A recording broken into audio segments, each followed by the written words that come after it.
하나님 말씀 함께 보도록 하겠습니다.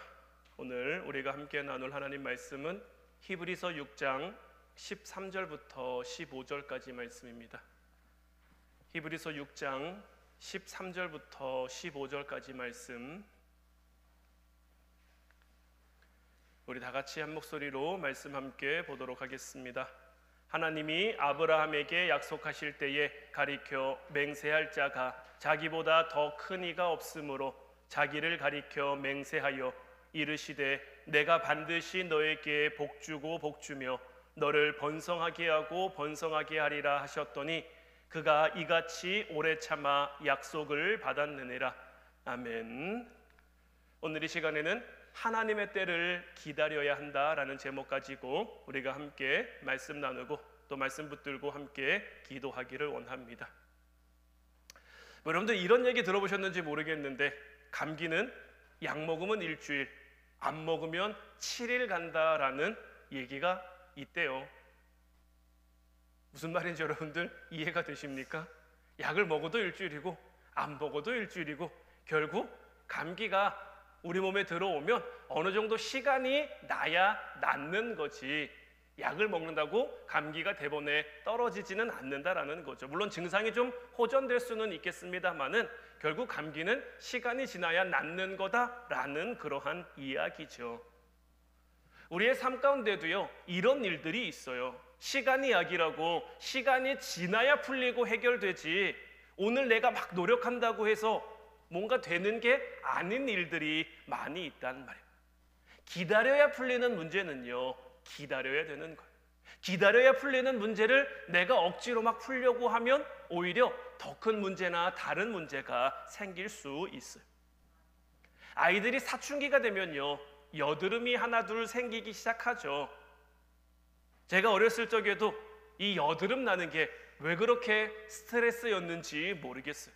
저는 막 그렇게 여드름이 얼굴 전체에 막 많이 나는 편은 아니었습니다만은 그래도 하나 둘 나면 그게 괜히 신경 쓰이고 이상하고 막 그래서 어른들은 시간 지나면 다 날 거야, 손으로 건들지 마 하는데 이게 막 신경 쓰이고 보기에 거슬리니까 그냥 내가 막 짜려고 하다가 다른 상처가 나기도 하고 오히려 곪기도 하고 막 그랬었는데, 이 여드름이라는 것도요 시간이 지나면 자연스럽게 없어지는 거죠.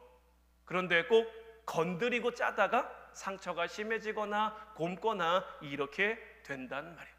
그러니까 이 역시도 지나가도록 둬야 해결될 수 있는 그런 거고요. 뭐 매년 여름 그렇겠습니다만은 올여름 저는 유독 되게 더웠다라는 그런 생각이 많이 들었고, 이 더위가 끝이 날까 싶은 그런 마음이 들었는데 어떻습니까? 어느새 더위는 싹 사라지고 추위가 성큼 가까이 와 있고요. 벌써 패딩 입으시는 분들을 이제 뭐 길을 다니다 보면 종종 볼 수 있을 정도로 온도가 그만큼 달라졌단 말이에요. 아무리 더운 여름이라고 해도요 시간이 지나면요 가을이 되고 겨울이 오게 돼 있는 거예요.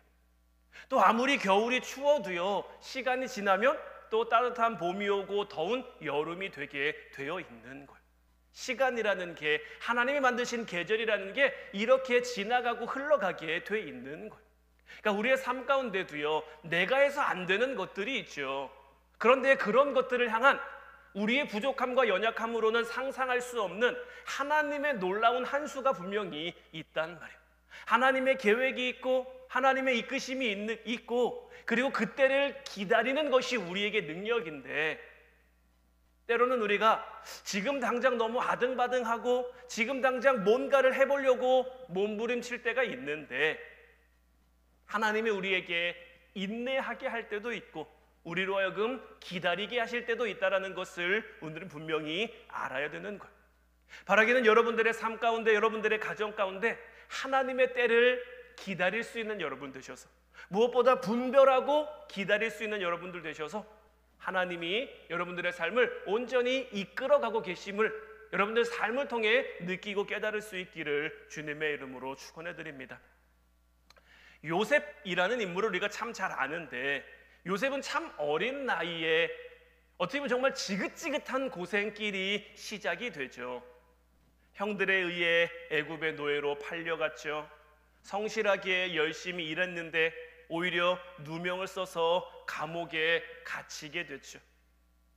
어린 나이에 시작된 고난이 그칠 줄 모르니 얼마나 힘들고 그 삶이 고단했겠습니까?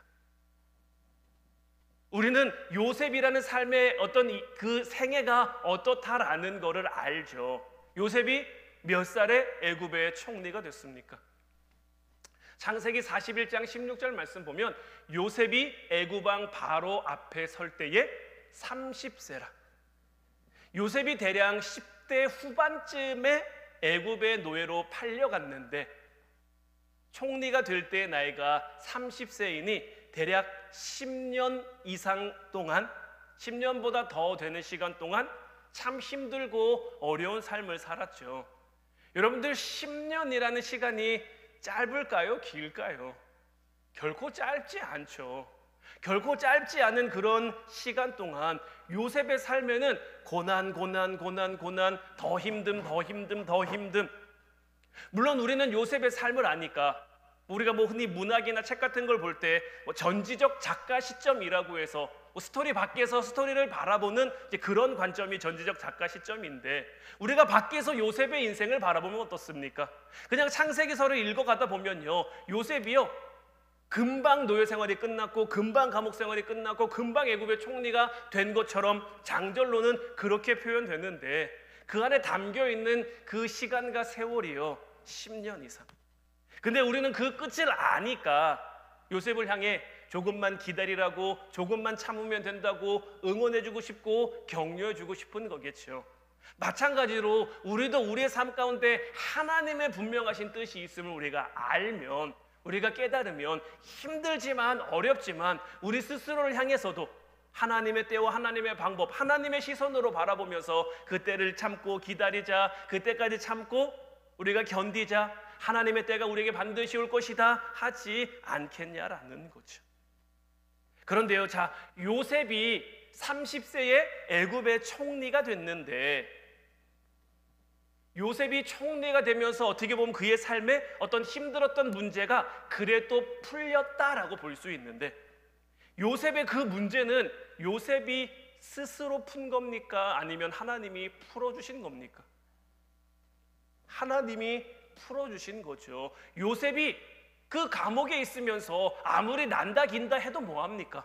아무리 간수들의 인정을 받는 그런 죄수들의 어떤 죄수들을 관리하는 그런 위치까지 올라가면 뭐합니까? 여전히 죄인의 신분이고 여전히 감옥에 있는데 하나님이 그를 감옥 밖으로 꺼내주시지 않으며.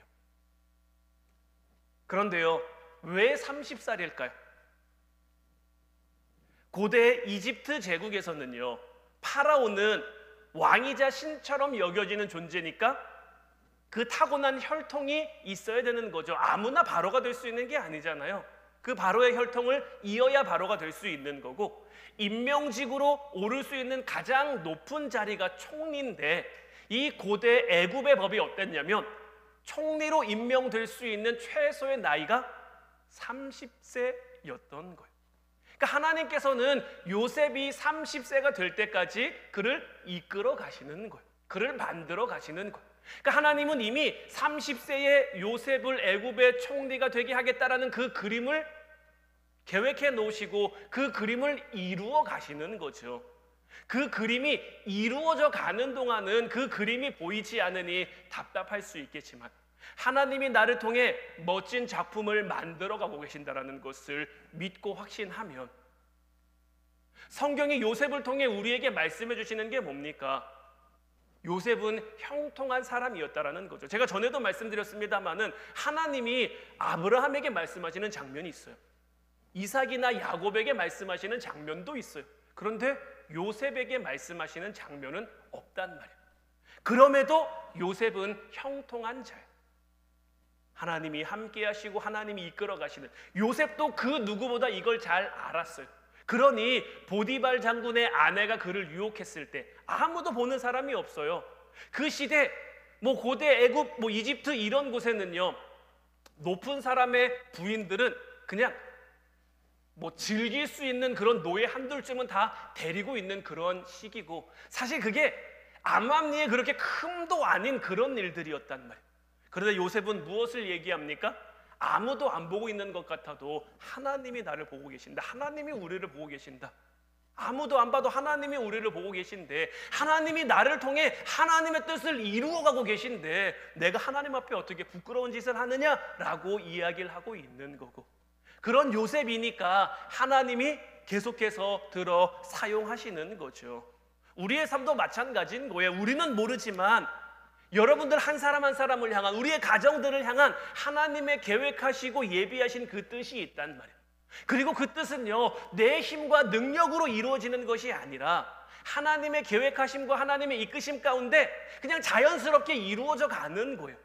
그냥 우리는 그때를 기다리면 되는 거예요. 그렇다고 그때가 있으니 아무것도 안 하고 손 놓고 그냥 하나님이 알아서 하십시오, 날 잡수시든지 말든지, 이게 아니라 주어진 하루하루의 삶 속에서 내가 성실히 살아가는 거예요. 요셉이 애굽의 노예로 팔려갔다고 넉넉고 인생 다 포기하고 그냥 그렇게 살지 않았잖아요. 감옥에 가서도 내 인생은 다 끝나서 내 인생은 다 틀렸어 그러고 있지 않았잖아요.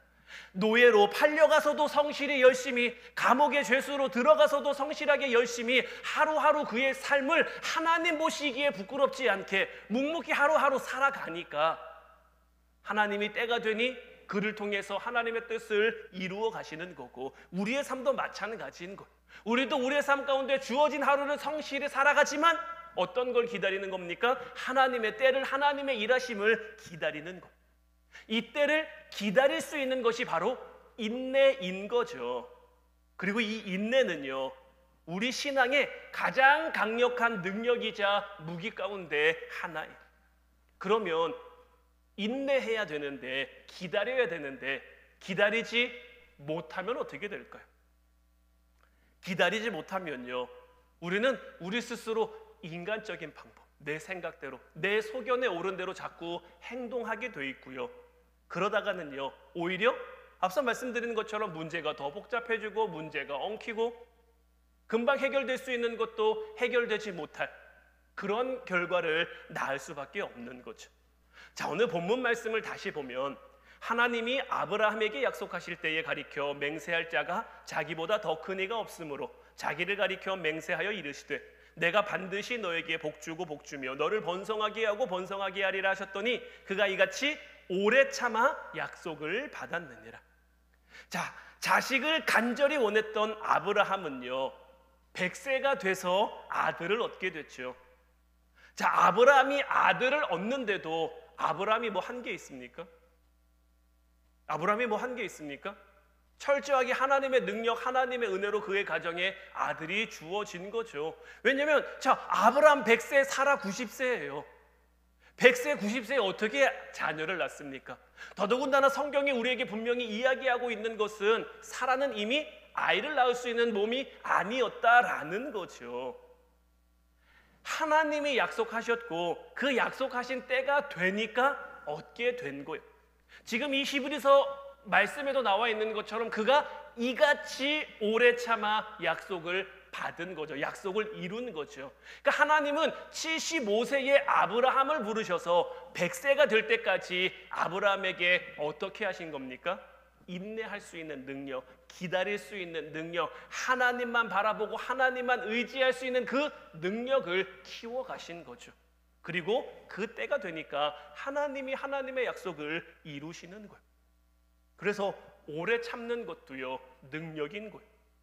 기다림의 시간이 때로는 무능하고 무기력해 보일 수도 있지만요, 기다린 만큼 강력한 무기도 없는 거예요. 하나님께서 역사하실 그 하나님의 때를 우리가 잠잠히 기다릴 수 있는 그 인내가 말씀드린 것처럼 우리의 힘과 능력이자 강한 무기가 되는 거예요. 그런데 여러분, 인내가 참 쉽지 않죠. 어렵죠. 왜냐하면 자꾸 우리 마음에 조급한 마음이 들어서 뭐라도 하지 않으면 큰일 날 것 같고 자꾸만 내가 뭔가를 해야만 할 것 같은 그러한 마음이 우리에게 들어서 그래서 움직이다 보면 실패할 때도 있고 넘어질 때도 있고, 아브라함도 처음부터 이 오래 참음을 이룰 수 있었던 것은 아니죠. 창세기 15장 1절부터 5절까지 말씀을 보면요, 이후에 여호와의 말씀이 환상 중에 아브라함에게 임하여 이르시되 아브라함아 두려워하지 말라. 나는 내 방패요 너의 지극히 큰 상급이니라. 아브라함이 이르되 주 여호와여 무엇을 내게 주시려 하나이까? 나는 자식이 없사오니 나의 상속자는 이 다메섹 사람 엘리에셀이니이다. 아브라함이 또 이르되 주께서 내게 씨를 주지 아니하셨으니 내 집에서 길린 자가 내 상속자가 될 것이니이다. 여호와의 말씀이 그에게 임하여 이르시되 그 사람이 내 상속자가 아니라 내 몸에서 날 자가 내 상속자가 되리라 하시고 그를 이끌고 밖으로 나가 이르시되 하늘을 우러러 뭇별을 셀 수 있나 보라. 또 그에게 이르시되 내 자손이 이와 같으리라. 하나님께서 아브라함에게 약속을 주셨어요. 처음 75세 하란에 살고 있던, 갈대아 우르에 살고 있던 그 아브라함에게 나타나셔서 내가 너로 큰 민족을 이루게 하겠다라는 약속을 주시면서 길을 떠나게 하셨는데, 한참을 하나님의 말씀을 따라, 한참을 하나님의 뜻을 따라 다녔는데도 어떻습니까? 자녀가 주어지지 않는 거예요. 지금 아브라함이 하나님 앞에 내 상속자는 이 다메섹 사람 엘리에셀입니다 라고 얘기하는 게 하나님이 주신 약속을 지금 믿는 겁니까? 못 믿는 겁니까? 못 믿는 거죠. 믿으면 하나님이 주실 것을 내가 믿습니다 할 텐데, 하나님이 내게 씨를 주시지 않았으니 내 상속자는 이 다메섹 사람 엘리에셀입니다. 그러니 하나님, 더 이상 나는 이제 늙고 이제 더 이상 뭐 자녀를 낳을 수 있을 것 같지 않으니 내 상속자이니 다메섹 사람 엘리에셀이나 좀 신경 써 주십시오. 왜냐하면 아브라함이 하나님의 뜻을 따라, 하나님의 말씀을 따라 길을 떠나 하나님과 함께 보니까 하나님이 대단한 건 알겠어요. 대단한 건 알겠는데 그에게 씨를 줄 수 있냐? 그건 또 아닌 것 같단 말이에요. 그러니까 아브라함도 지금 어떻게 보면 그 전까지 하나님을 믿었던 게 아니잖아요. 우상을 믿고 있었잖아요. 근데 하나님의 말씀을 따라 길을 걸면서 그의 삶을 통해 하나님을 만나 그 길을 걸어가다 보니까 하나님에게 뭔가 있긴 있는 것 같은데, 자기에게 약속하신 것처럼 뭔가 씨를 주시는 거예요. 왜냐하면 자기는 점점 이제 늙고 병들어 가잖아요. 더 이상 아이를 낳을 수가 없잖아요. 그러니 현실적으로 생각해보면 내 상속자는 이 다메섹 사람 엘리에셀입니다 할 수밖에 없는 거죠. 근데 그때 하나님이 아브라함에게 어떤 말씀을 주십니까? 그 사람이 네 상속자가 아니다. 네 몸에서 날 사람이 네 상속자가 될 것이다. 그러면서 뭇별을 보여주면서 내 자손이 이와 같이 많을 거다 하나님이 말씀하셨단 말이에요. 자, 믿지 못하는 아브라함에게 하나님이 한 번 더 믿도록 약속의 말씀을 주셨죠. 그런데 이 창세기 16장으로 넘어가면서 어떤 일이 벌어지느냐, 창세기 16장 1절부터 3절까지 말씀 보면 아브라함의 아내 사라는 출산하지 못하였고 그에게 한 여종이 있으니 애굽 사람이요 이름은 하갈이라. 사레가 아브라함에게 이르되 여호와께서 내 출산을 허락하지 아니하셨으니 원하건대 내 여종에게 들어가라. 내가 혹 그로 말미암아 자녀를 얻을까 하노라 하매 아브라함이 사레의 말을 들으니라. 아브라함의 아내 사레가 그 여종 애굽 사람 하갈을 데려다가 그 남편 아브라함에게 첩으로 준 때는 아브라함이 가나안 땅에 거주한 지 10년 후였더라. 그러니까 아브라함이 가나안 땅을 향해 길을 떠날 때가 75세였는데 이제 하갈을 통해서 이제 이스마엘을 낳게 될 때가 이제 10년이 지난 85세 때란 말이에요. 그러니까 사실 10년이라는 시간 동안 하나님 말씀 의지해서 왔으니 어떻게 보면 대단하다고도 할 수 있죠. 하지만 우리가 아까 말씀드린 그 전지작 작가의 시점에서 보면 어떻습니까? 15년만 더 기다리면 되는, 물론 15년이라는 시간이 결코 짧은 것은 아닙니다만은 좀만 더 기다리면 되는데, 그런데 더 큰 건요, 이것 때문에 생겨난 문제들인 거예요.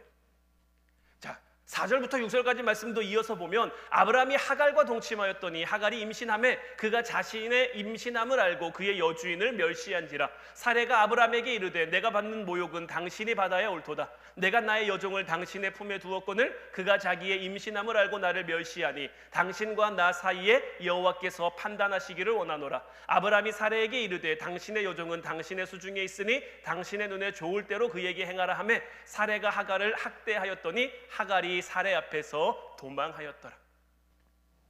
기다려야 되는데 기다리지 못하니까 긁어 부스럼이 되고 문제는 저 복잡해지는 거죠.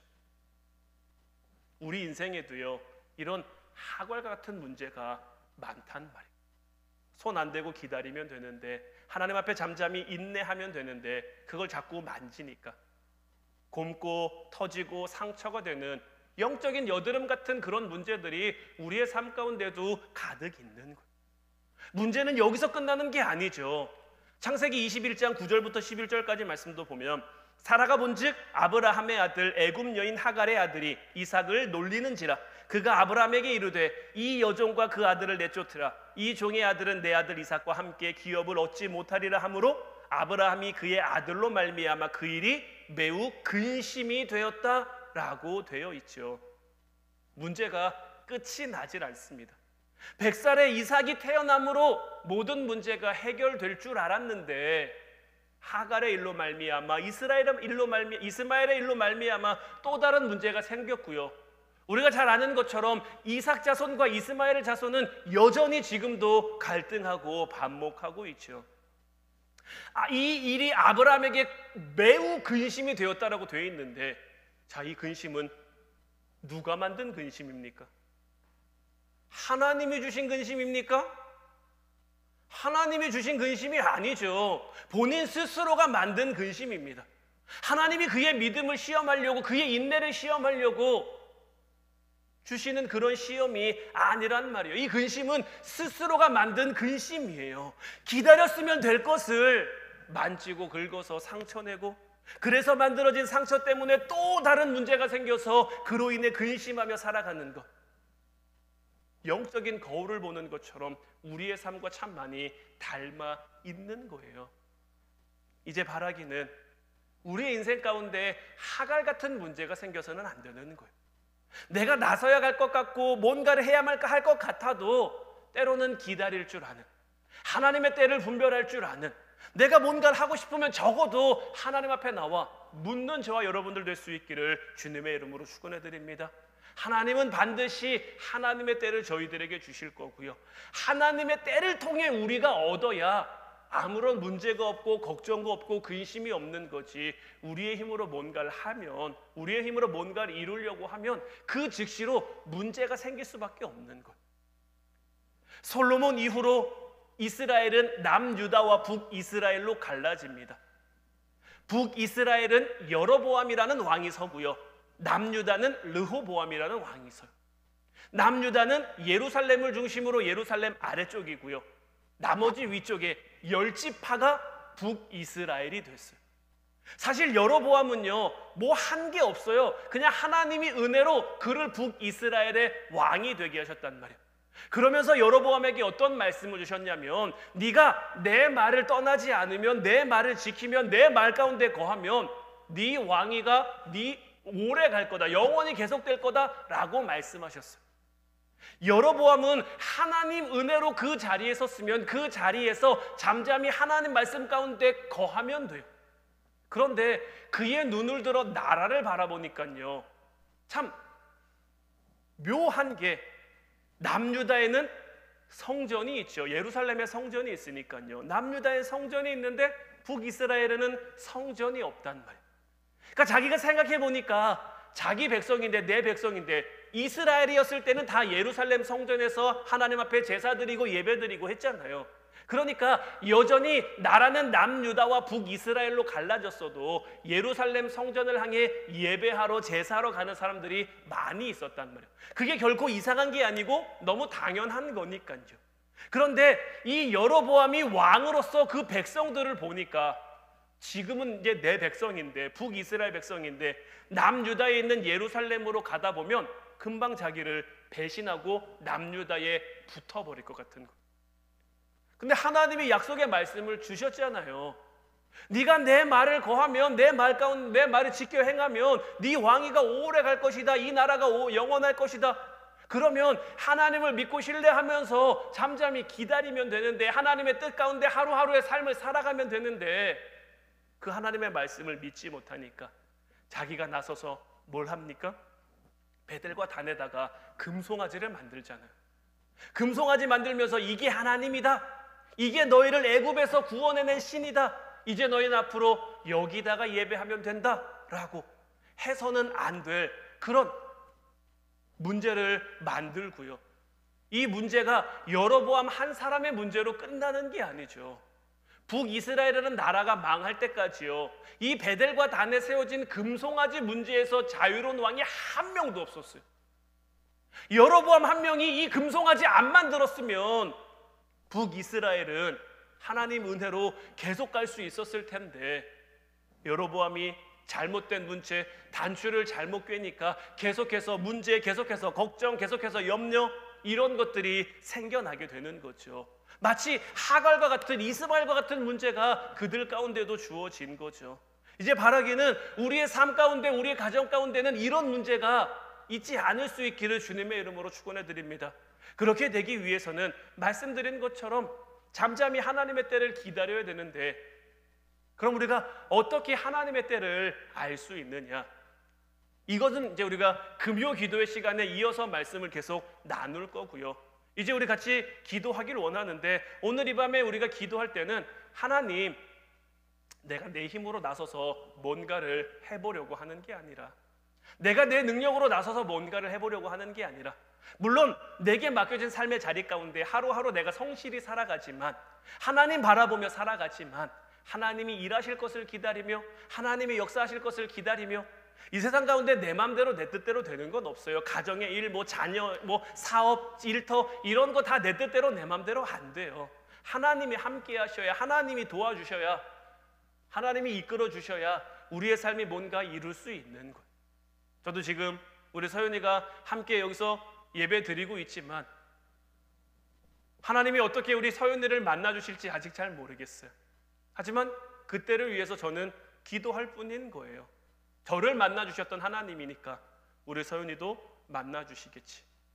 저로 하여금 기도하고 하나님이 허락하신 그 길을 걸어가게 하셨으니까 우리 서윤이에게도 그때가 되면, 그때를 향해서 저는 제가 할 수 있는 거, 아빠로서 또 목사로서 할 수 있는 제 역할을 그냥 잠잠히 할 뿐인 거죠. 내가 막 나서서 막 이렇게 저렇게 하려고 하는 것이 아니라 하나님이 하시겠지 하며, 여러분들도 여러분들의 삶 가운데 내 가정이라고, 내 자녀라고, 내 일터라고, 내 사업장이라고 내 마음대로 내 뜻대로 하려고 하는 것이 아니라, 이 모든 것은 하나님이 내게 맡겨주신 것, 맡겨주신 삶의 자리에서 내가 열심히 성실히는 하지만 하나님의 뜻이 이루어지기를 기도하겠습니다. 하나님의 뜻이 하나님 나라에서 이루어진 것처럼 우리를 통해 이 땅 가운데 이루어지기를 우리가 기다리겠습니다.